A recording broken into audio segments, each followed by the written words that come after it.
Praise God. Good morning అండి. అందరూ బాగున్నారా? ఎలా ఉన్నారు మీ కుటుంబ సభ్యులు?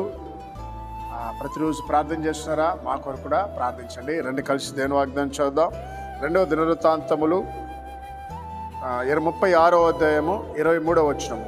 వారి దేవుడైన యెహోవా వారికి తోడుగా ఉండునుగాక. ఆమేన్. మంచి వాగ్దానం కదా ఈరోజు.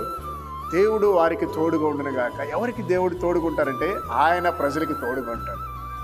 ఎవరికి పడితే వాళ్ళకి తోడుకుంటాడు. అంటే ఆయన ప్రజలు ఎవరు?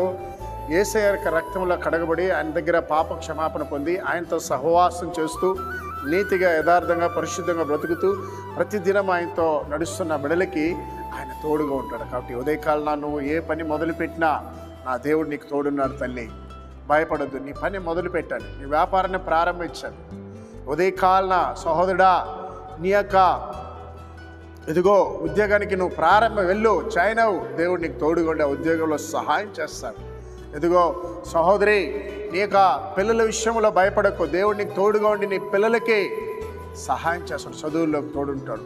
కనుక అన్ని విషయాల్లో కూడా మన దేవుడు తోడుగా ఉంటాడు. కనుక ఈరోజు ఏ పని అయితే మీరు ప్రారంభిస్తారో ఆ పనిలో ఆయన తోడుగా ఉండి ఇంటి పని అయితే ఇంటి పని చక్కగా జరిగించలాగా సహాయం చేస్తాడు. కనుక ప్రతి ఒక్కరికి దేవుడు తోడులాగా ప్రార్థించేద్దాం.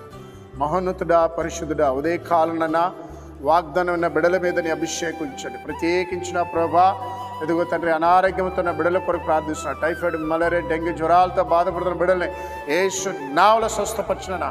ఎవరైతే ఆస్తమా, టీబీ, క్యాన్సర్ అయినా, ఇంకా గుండె జబ్బుతో బాధపడుతున్నారో, మోకాళ్ళ నొప్పితో బాధపడుతున్నారో, నడు నొప్పితో బాధపడుతున్నారో, తలనొప్పితో బాధపడుతున్నారో, ఇప్పుడే నజరుడైన యేసు నామములో విడుదల కలుగును గాక. నా ప్రభా, అయా సమాధానం లేని వారికి, కుటుంబ తగాదాల్లో ఉన్న వారికి సమాధానం ఇవ్వండి.